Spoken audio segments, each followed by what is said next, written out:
In the near future, Earth has been destroyed by climate change and overpopulation. Humanity settles in a space colony named Nova Prime after an organization called the Uniting Ranger Corps is established to plan the planet's evacuation. A race of aliens known as Sekrel sends a number of Ursas to invade since they believe that humans are now weak. These Ursas are ferocious predators that were designed to kill people. Despite being blind, they can hunt people by identifying the sense that people release when they are afraid, while Prime Commander Sci-Fi proves to be a hero by learning to control his emotions. The Ursas may make a person invisible by not displaying any fear. This is called ghosting. In an attempt to emulate his father, Kitai, Sci-Fi's kid, enlists in the Ranger Academy a few years after the conflict. He goes above and above to demonstrate his uniqueness, even when jogging, which is one of the most fundamental criteria. Despite having excellent exam results, Kitai is struggling in the field and hasn't yet received the promotion to Ranger that he desired. When Sci-Fi gets home after a mission later that night, Kitai informs him that he has not been promoted.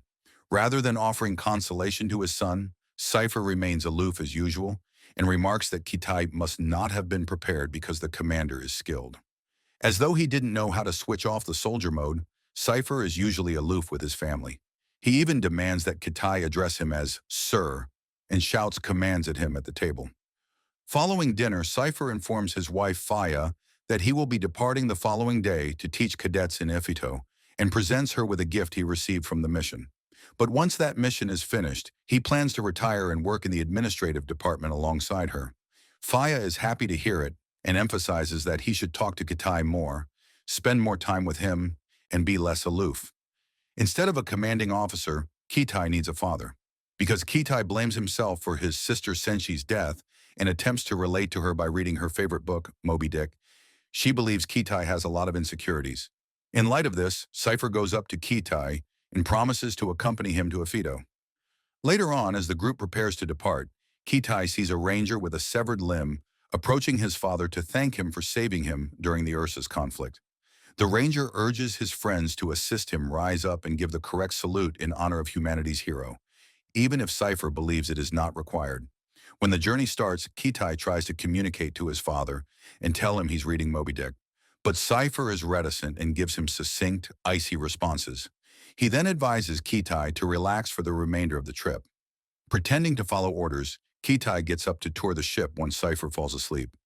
When he enters a mystery location marked with caution signs, the guarding rangers chastise him right away. They let him in to view their cargo, though, after realizing he is Sci-Fi's son. It turns out they are carrying an Ursa, which will be used to train the cadets in ghosting. The ranger challenges Kitai to test his emotional control by touching the Ursa's shell, but as he approaches, he starts to experience flashbacks to the night his sister passed away. Senshi placed Kitai within a glass enclosure to prevent the monster from smelling him when an Ursa attacked their house. Kitai is ready to touch the shell when he is startled into backing away by the Ursa's roaring as it detects his fear. Sci-Fi awakens in the meantime and feels some odd vibrations, so he presses his ring against the ship wall to be sure that danger is approaching. He tells the rangers to be on high alert and tells Kitai to fasten his seatbelt and put on his life jacket. The pilots are then told by Sci-Fi in the cockpit that they are approaching an asteroid storm.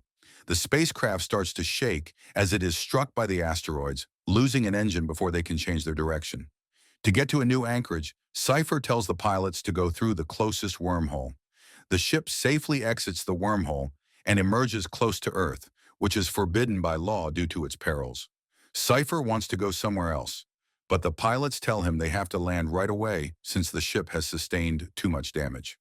Kitai panics as the ship starts to shake once more as it approaches Earth's atmosphere, so Sci-Fi helps him relax by teaching him to take deep breaths. At that point, the ship starts to disintegrate, and Kitai passes out while Sci-Fi is carried away by the wind. Kitai wakes up a moment later to find the ship has crashed.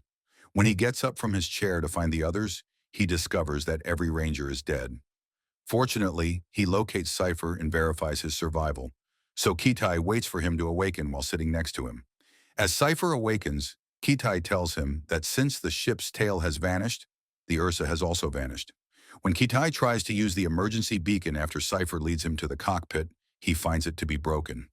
After that, Kitai places Sci-Fi on a stretcher and leads him to the main computer of the spacecraft, where Cypher verifies that there is another beacon in the ship's tail and looks through the inventory.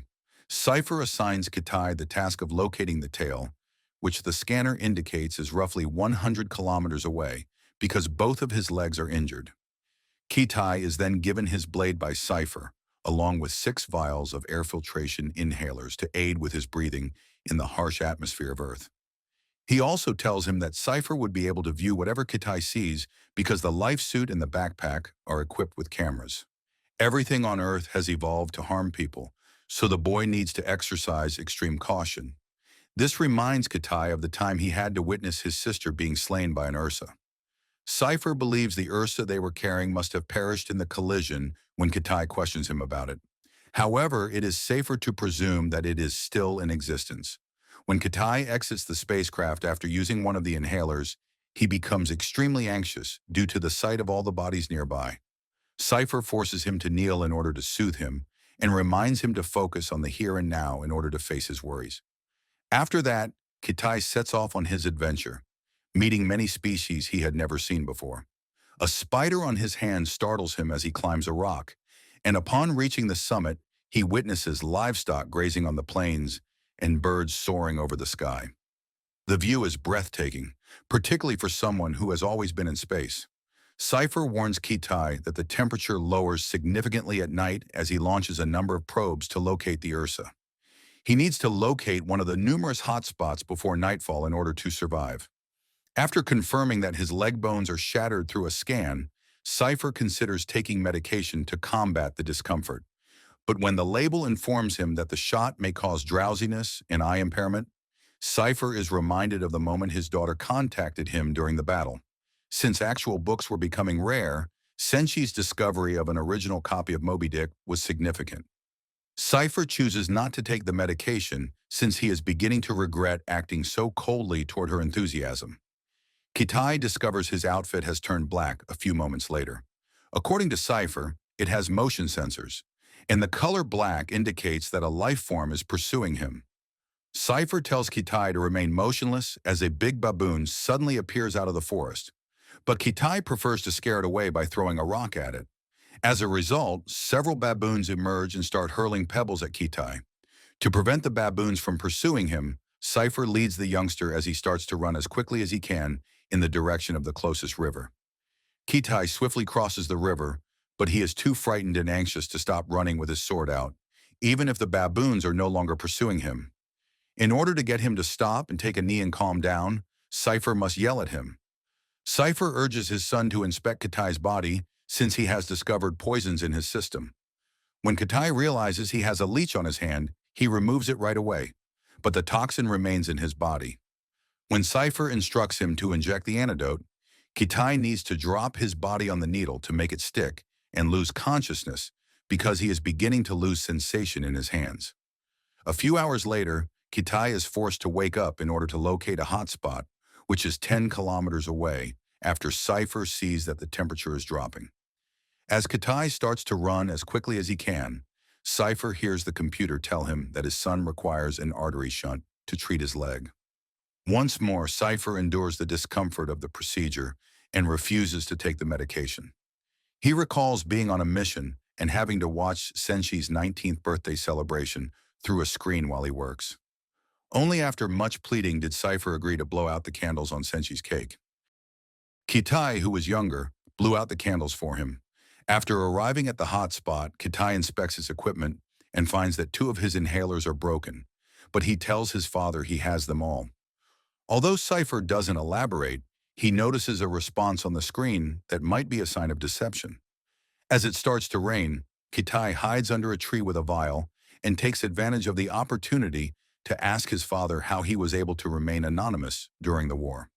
According to Cypher, he was once stabbed in the shoulder by an Ursa's pincer, and they fell into the river as a result of the struggle.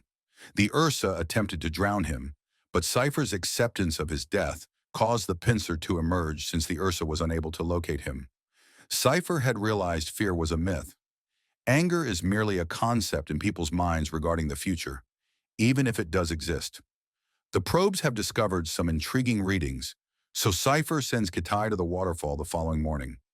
As evidence of a bigger threat, Kitai spots a heap of dead monkeys en route. Sci-Fi forces Kitai to inspect his inventory after he arrives at the falls, and Kitai tries to fabricate the inhalers once more. Sci-Fi exposes his deception and performs some calculations that show Kitai cannot complete the assignment without the inhalers. He therefore gives him the command to cancel the expedition. Kitai promises Sci-Fi that he won't be a coward again after reflecting on how he had to witness Senshi's death and refusing to do so with his father. Since he wasn't home to defend his family during the Ursa attack, he actually believes Sci-Fi to be the coward. Ignoring the jab, Sci-Fi tells Kitai to turn around, but Kitai ignores him and leaps off the falls, gliding through the air in his suit. Kitai tries to steer to shelter behind the waterfalls as a massive condor suddenly appears and starts hunting him. But the condor moves quickly, and Kitai is attacked by the bird as soon as he emerges. Sci-Fi loses all contact with Kitai once he passes out. Kitai awakens in the condor's nest with its young a short while later. As he attempts to depart in silence, a number of lions appear and attempt to enter in order to feed. Many of them avoid the condor's onslaught and continue to attempt to enter. The condor snatches another lion after Kitai successfully tosses one out, but as a third lion enters, Kitai is forced to use his blade.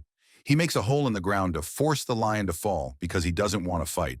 When Kitai leaves the nest after the lions have all left, he is heartbroken to witness the condor lamenting the loss of all its young. When Kitai later tries to call his father, he finds that his communicator is broken.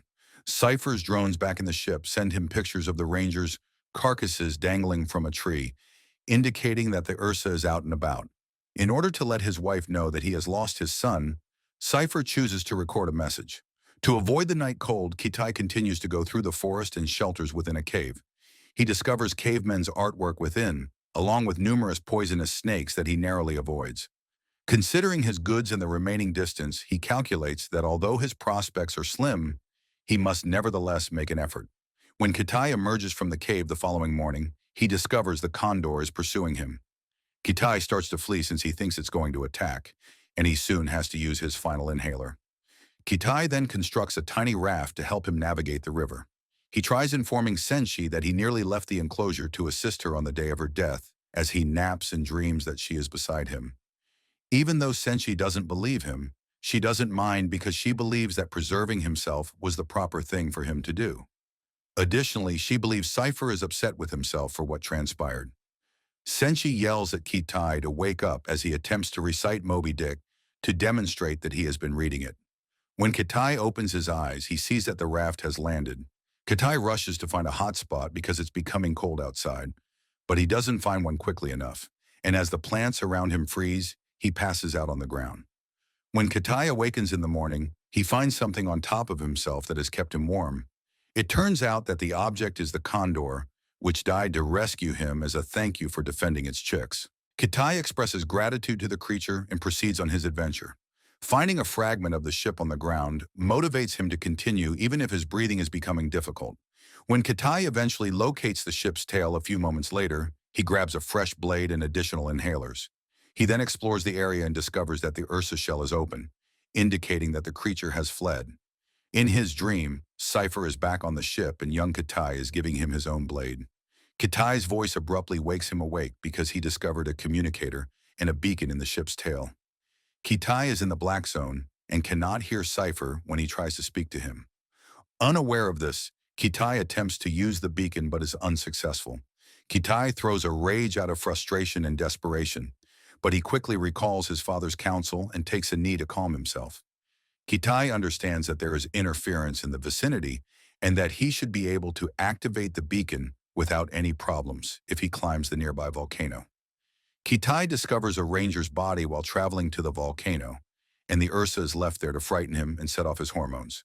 Kitai ignores it as best he can and continues until he reaches the volcano's base, where he makes another unsuccessful attempt to launch the beacon.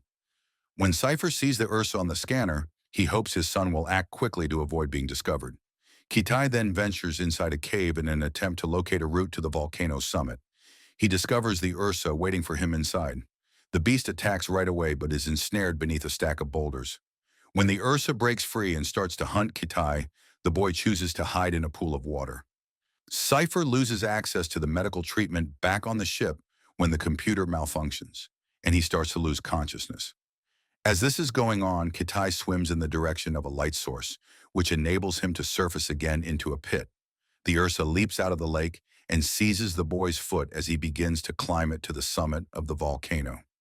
After kicking the beast back into the water, Kitai completes the ascent up the pit to reach the outside.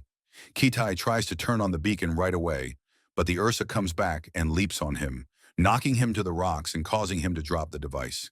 Kitai writhes on the ground in agony as he recalls the day Senshi shielded him and all of Cypher's counsel, which at last helped him focus and get over his anxiety in order to achieve ghosting. Kitai uses his blade to attack the beast once it loses sight of him, taking advantage of its uncertainty.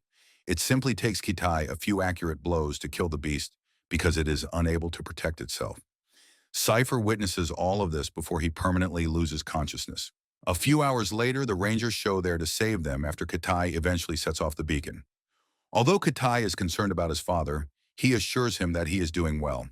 Kitai rushes to embrace his father as he declares that he wants to work with his mother, but Cypher pushes his aching body to stand up and honor his son for his courage. For the first time, Cypher returns the hug and says he wants to retire too.